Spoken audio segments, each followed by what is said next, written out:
This is Katie. And this is Derrick. Welcome to the break room.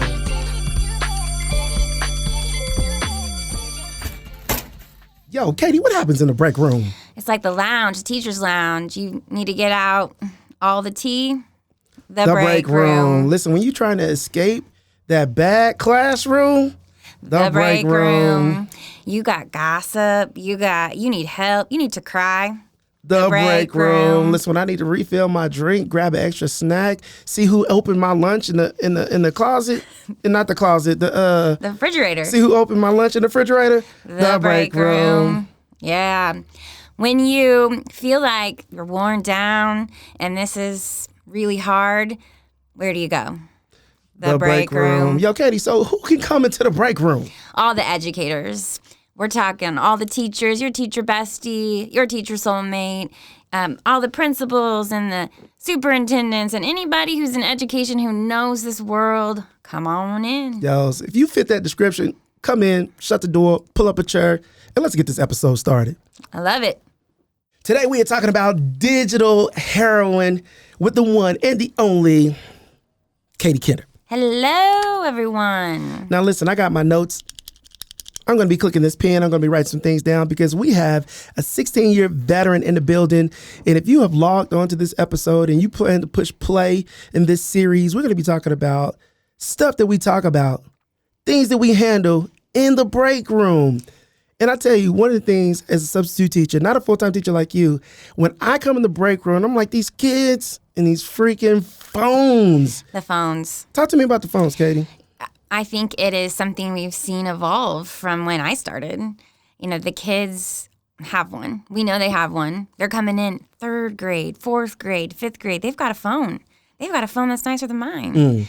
And so it's a constant struggle. And that is probably the question I get the most from teachers. Like, what do we do about the phones? And it's hard. And it's hard to manage at times. But, I mean, our kids are 1-to-1. They should have a Chromebook, school issued. They should have, or an iPad. So they shouldn't need their phones to look an assignment up. Right. So you shouldn't see them. That's what I think. They are banned in your room and in your school. I mean, France put it into law. Wow. And what did they see? Test scores go up, behavior, all of it goes up. Because, our babies, they can't behave the way that we should be behaving because they're not adults. Yeah. And so we hand them this digital heroin, and then we expect them to be able to put it up, and they can't. Now, why do you refer to the feedback or the input that they get from their phones as heroin? Well, because that's what research shows. Your adolescent's brain on a screen looks exactly like an adolescent's brain on crack cocaine. You telling me that when they do like an MRI, when they do a brain scan, and my brain lights up, that the phone and drugs, they light up the same way? They light up the same way. And that is not my research. That's Dr. Nicholas Kadaris. Yeah. And he wrote an article called Digital Heroin and how to get these kids off of it.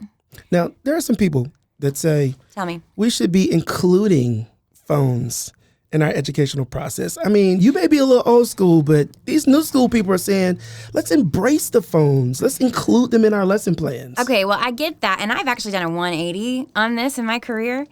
I used to be like, okay, bring your own device. We're going to do this, this, this. But we don't need to do that because all of my students, and I think every student in Oklahoma since 2020 hit, have an individual device of their own from the school, given to them from the school.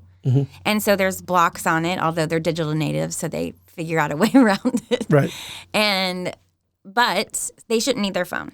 They should have it powered down in their backpack or purse. And like, I get it. Like, I have teenagers. I want to track my babies.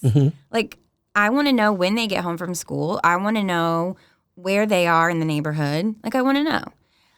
So I want my kid to have their phone. We don't have a landline because who has a landline? Who has a landline? I don't know. It's under 80 years old.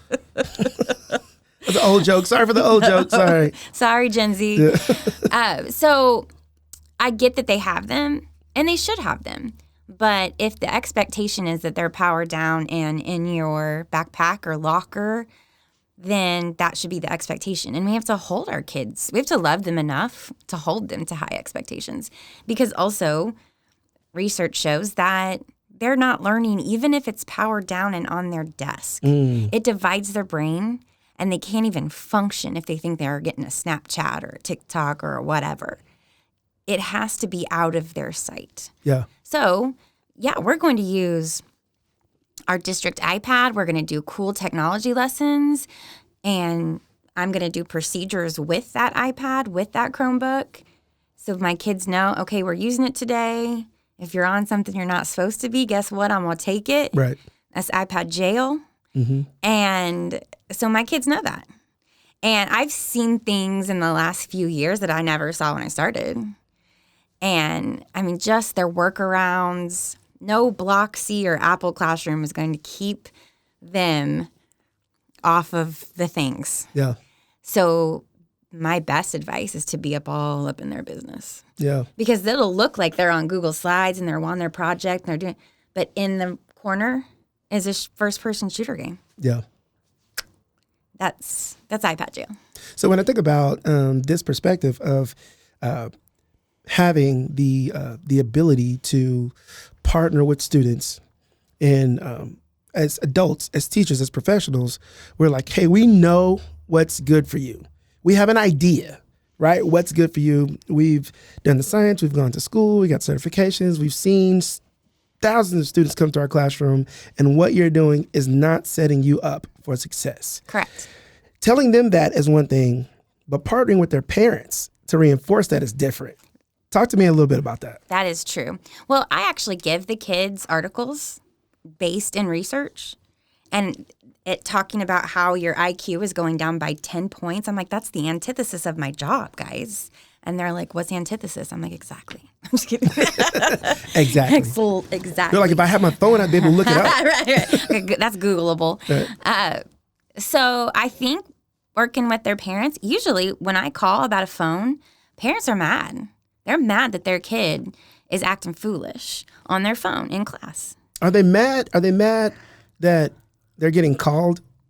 Or are they mad for the reason they're being called? It depends. I mean, you're going to see all of it. You're going to see, not my baby. You're going to hear, oh my goodness, I'm going to talk to him. Oh my goodness, I'm going to ground him, her. I've come up with a plan. All right, so if little Susie can't keep the phone from coming out in my class again, she's going to turn it into the office every morning. Like when she comes to school? When she comes to school. And then she's going to pick it up on her way out. Mm-hmm. That's what little Susie's going to do. Yeah. And, yeah, you just get a spectrum as far as parents. Like, of course, we want all of our parents to be on board with knowing this. But also, they've paid a lot of money for that phone. They have. And so if somebody takes it, or let's say, but nobody's going to take it if it's locked down in your locker. Yeah. Or in your backpack. Or even in your pocket, like away. Right. Yeah. Right. Now, I worked for a principal a few years ago, and he's phenomenal. And he bought this fake cell phone wand from Amazon. Like, it looked like a real one, like a wand that you wand someone down with. Mm-hmm. And the kids didn't know it was fake. We all knew it was fake. Guy would run around the whole building with it, and the kids were terrified. And the procedure was that it went in their lockers. They all had a locker. They all locked. They all worked. Yeah. And so he would bust into a classroom with it and be like, "Wow!" And he'd be standing there with it, and you could like collectively see the kids like. Because know they were on him, but we couldn't see them. So, and I'm like, "Hey, Mr. B, like we're good, like we're doing it." And he's like, "All right."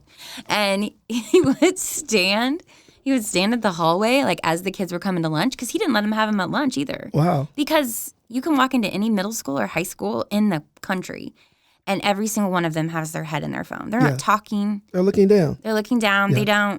They don't speak to one another. Right. And it's kind of heartbreaking. Yeah. So he wouldn't let them. And they would like have to engage in normal human interaction. What does that look like? Well, he would stand at the hall with this fake wand. And if he even saw one in the back pocket, he'd be like,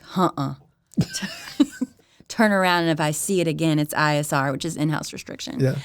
And it worked. It was probably the easiest few years I ever had as an educator when it came to that. It's amazing. Yeah. So do you know who Gary Vee is?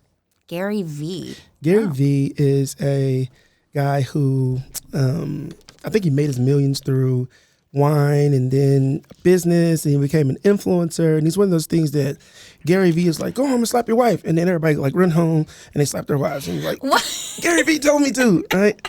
He's just one of those guys that has a lot of pull. Oh, okay. And he's an influencer. I think that's what they call him, right? Okay, yeah. And so Gary Vee says, "I'm so tired of people telling these kids to put their phone away. I want my kids to have more screen time." Oh, Gary Vee. And he's like, that's what the world is going to. Everything's going to be digital. We're going to have digital drivers and people like blah, blah, blah. I want my kids to have more screen time. So essentially when my kids are thinking about putting their phone down, I'm like, why? Like, pick it back up. That's the way we're going to engage. Call your friends, play video games, watch TV. Like, is Gary Vee based in any kind of research, or is he just like, I'm going to say what I think? I think Gary Vee is a guy who notices trends in business. Okay. And the trend in business is, how can we digitize more things, right? How can we remove the checkout people at Walmart and create scans where people can do things themselves? How can we remove people who drive cars and let cars drive themselves? How can we get planes to drive themselves? How can we get people to automate their check-in in hotels? How can we get these things to buzz around your house and drop off your groceries? How can we? So it's moving to a digital world. And he's saying for the people that don't have screen time, they're going to be behind the digital curve. Well, I think some of the things that he says, I don't know him. I'm going to have to look him up. Yeah, look him up. Okay. Some of the things he says are real. I mean, my daughter will never drive a car. And so if we had a car that could drive her around, that would be amazing. And we, as we held her as a baby, knowing she was not going to be able to drive because of her vision and her surgeries on her eyes, we thought, you know what, by the time she's 16, there's going to be a drivable car that just self-driving. Yeah. And it's not there yet. And she turns 16 in a few months. Mm-hmm. So some of that I agree with, but I also don't think that's based in any kind of educational research and what your kid's brain looks like. Mm-hmm. Staring at that screen. Also, their eyes. I mean, that blue screen and the eyes. Like, I will have kids be like, I would like this on paper. Yeah. And because it's better for their eyes. And Gary Vee, you can find that research. You can find, and that's. But you have the blue blockers though that block the blue light. Right. That is true. And I tell teachers, innovation in technology, innovation in education. Mm-hmm. Isn't necessarily you put your old worksheet on an iPad. That's not innovation. Right. If you're going to do that, hand them the dang worksheet. Yeah. That's what I think, because kids, they need a break. They're kids. Yeah. And their eyes need a break. We're not built for that kind of constant stimuli. Mm-hmm. So what are we saying to the people that are saying the human brain is changing and evolving, and the synapses that are created now are different than the ones that were created 100 years ago. And we're actually evolving into digital creatures more than we are like in person and paper and pencil creatures. Oh, I agree with you in that. But then we've got 10, 11, 12, 13, 14, 15-year-olds that can't actually have a conversation like we are now. Truth. They cannot look each other in the eye. They cannot respectfully disagree. Mm-hmm. They cannot. And part of our jobs as educators is to help them. Yeah. And so, yes, I agree that we shouldn't be sitting in a classroom in the way that we did 100 years ago, 100%. Yeah. But that should look more like Socratic seminars and discussion and movement in the lesson and being humans together. We're made for connection. Yeah, yeah. What is it about the phones that makes it closer to a drug? What is it specifically about? Is it the content or is it the phone themselves? Maybe it's a little both. Probably both. Mm-hmm. I mean, I just recently let my 8th grade son get Snapchat, and I regret it. Oh my goodness! I can't believe it. Snap. And so then we got on there, my husband and I, because we know that he's 14, and that prefrontal cortex is not developed until he's going to be like 25. He's going to be like 31. Yeah. But sorry, Luke. Sorry. But we put time limits. Like, have you ever seen a kid on a phone? I'm sure you have seen your own kids, and it starts to power down because you put a time limit on it. Man, then you would know about that digital heroin. Yeah. Or, you unplug the video game from the wall. Was it Jimmy Kimmel who had that skit where parents would just unplug and see what happened? I mean, like, kids got violent. Yeah. And so I don't know. I think that it's hurtful. Yeah. And yeah, I think maybe it's a little of both. Content, they're untethered content to whatever they want. Yeah. That bothers me a little bit. Yeah. Yeah. I agree. Have you ever seen Ender's Game?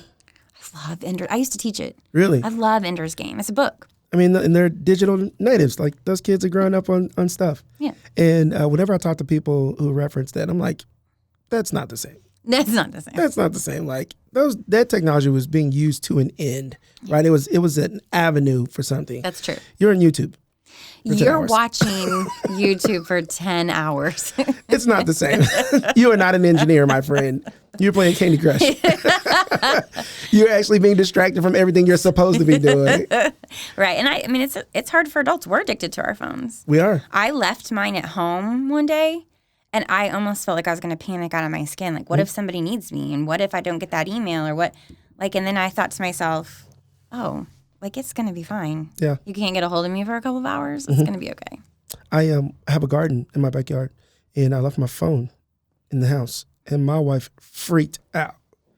I've been calling you, I've been FaceTiming you, I've been texting you. You don't have your Apple Watch on. And I was like, babe, I just unplugged for a little bit. Yeah. Why? Is there something wrong? You don't want to be contacted? Like, well, I was like, I literally just unplugged. Like, I mean, like, I'm on her side. But if you were not going to have your phone, you need to let me know you're not going to have your hey, phone. I'm going to unplug for a little bit. I'm in the garden. That was her request. That was her request. So I think as we're having this conversation, even in the break room, we can't stay in the break room long. We got to go back out to the real world. Wait, that's true. If somebody comes to the break room and they're like, Katie, freaking phones and these kids, and I got so much good stuff. I spent so much time on this lesson plan, and it's really exciting, and we're going to build things, and we're going to do things, we're going to engage, and we're going to interact, but the phones are in the way. And we've done the research and the science, and we got Gary Vee, and we got Ender Game, and we got the books and the research. But I just want you to sum it up to me in a few sentences. Like, how do I break the cycle, influence? How do I put a hiccup in the digital heroin that's impacting our students today? It's got to start from day one. You're going to stand up on day one and you are going to say, I love you too much to allow you to get dumber in my class. It's the antithesis of my job. Yeah. So I don't want to see the phones. And if I see it, I'm going to give you a warning. Yeah. Like, just being really direct with kids. And I've, in later middle school and high school, even in some of the younger grades, they respect that you've given them a boundary. Kids want a boundary. Yeah. Okay. And wherever your boundary is, they're going to try to step over it. And so you better pull your boundary up. So if you're like, I'm the cool teacher, I'm going to let them have their headphones and their this and that. Well, you're actually hurting them. Like, you have to be relentless about doing what's best for kids. Yeah. So my principal, who it came from the top down, I didn't have to do much because it came from the top down. But there are many schools in which it doesn't. Yeah. They've got maybe bigger fish to fry. But if in your four walls, you can ban them. And I've seen it be successful. Yeah. So I would tell that teacher, first off, I'm going to come watch, then I'm going to teach your class. And then we're going to, and I have relationships with my kids in which they know I love them and they know I'm silly. So if I'm walking around with a prop or whatever, and I see a phone out on a desk, all I have to do is tap it and they'll put it up. Or if it doesn't go up, they know I'm going to take it and take a selfie of myself and make it their wallpaper. And they think that that's silly. And then they put it up. Yeah. And I think if you approach it that way, it works. Yeah. I think we have to understand that what happens, not only what happens outside of the classroom impacts what happens in the classroom. 100%. But what happens in the classroom also impacts what happens outside of the classroom. And that's not only like within the walls of the school, but at home, right, with families, at work, right, in college. on the athletic field, on sports fields and clubs and things like that, I think it's very important for us to understand that the way that we engage with students is not a siloed experience. That if we help them acknowledge boundaries and help them meet expectations, that can sow a seed that impacts the rest of their life. 100%. Don't be just a substitute. Come full time. We need you full time. You. No, it's not my calling. It's not my. I'll hang out in the break room. Okay. I'll hang out in the break room. Hey, listen, we are going to have a practice of ending every episode with a question. And this question comes from Tiffany in Colorado. She says, I moved schools this year. I also moved grades. I jumped from the 5th grade math and English to 8th grade math only. I like the middle school age, but the phones, Katie, the phones are everywhere. I've been fighting a battle, she says, but I'm tired and I've started to pretend I don't even see them. I hate to give up. Please help. Oh, Tiffany, we know. We've all been there. And I would say the same thing to her that I just said to the teacher that just came into the break room and said, Katie, what do we do? Yeah. You have to love them enough to do what is relentlessly best for them. And having their phone on their desk or sneaking their phone or whatever, that is not what's best for them. Yeah. And so I think don't give up. Don't give up. Fight the battle. It's worth it. I mean, look at any test scores. Anything in our nation will tell you what the phones do to the adolescent brain. So fight the good fight. And you're going to see them. Don't freak out, but tell them to put them up. Yeah. And take steps to make sure I'd be calling home. This is a community effort. Right. And so parents and other teachers we don't do this job alone. So get some help. Yeah, that's good. That's good. Ladies and gentlemen, that is our time for today in the break room. We appreciate it. Remember, administrators, teachers, parents, if you want access to what happens in the break room, teacher to teacher, this is the spot. Thank you so much, Katie. You're welcome. We'll see you all next week in the break room.